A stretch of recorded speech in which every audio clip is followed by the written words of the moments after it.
scene of the Valdai Forum revealed to the world an overripe, paranoid maniac in a prolonged period of detention near the Kremlin.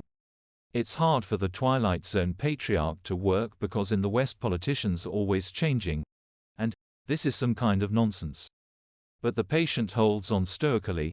He does not feel deprived, with a written undertaking not to leave the place, creatively lies to the Balalayka, and recklessly kills everyone, delivering deadly missiles directly to the funeral, during his historic performance. According to the latest data, yesterday's rocket attack on the village of Groza was the most massive in terms of the number of deaths in the Kharkov region since the beginning of the full-scale invasion of the Russian Federation. Of course, according to the Rashists, the Ukrainians themselves are to blame. As the propaganda creature Latinina said, Aleksandr most likely flew into a cluster of mobile phones. That is, they themselves are to blame. And Prigozhin, according to Putlo Bess, also blew himself up on the plane. All on their own, the bald genius has nothing to do with it. At night suicide attacks on Odessa, and in the morning another one, by Aleksandr, on a residential building in Kharkov. With dead and injured children. And all this is not Putin, not the Russians, but some impersonal witches of war. It's time for them to return to their family nest. But the West is wearily stomping around in indecision. Either in the American House of Representatives, Speaker McCarthy is dismissed, or in Slovakia, a notorious populist is promoted to Prime Minister, completely forgetting that 5 years ago this giant already hastily left this post amid a corruption scandal with the murder of a journalist. And there are still elections ahead in Poland, where populist Donald Tusk is already hitting his hoof. Kyiv is signaling, if the United States does not vote for an additional allocation of $5 billion, Ukraine will run out of weapons in a month and a half. It seems that the collective West is ready to risk ending up not just with cholera, but with a nuclear Pearl Harbor. And this despite the fact that the crazy cave is literally teeming and breathing with such thoughts. It's not even a matter of the nuclear toad, regularly inflated by either Dimon or Simonian, it's a matter of the request of the fascinated population from below. The wild ones are ready for debauchery. Not a single enemy will have a chance of survival, Putin declared in Valdai, advertising the successfully tested fake Burevestnik with a nuclear engine. Europe reacts somehow to the results of the brutal attacks of the racists on Ukraine. Spain will transfer 6 Hawk anti-aircraft missile systems to Ukraine. Germany is working on transferring an additional Patriot system to the Ukrainian Armed Forces. But these are all half measures.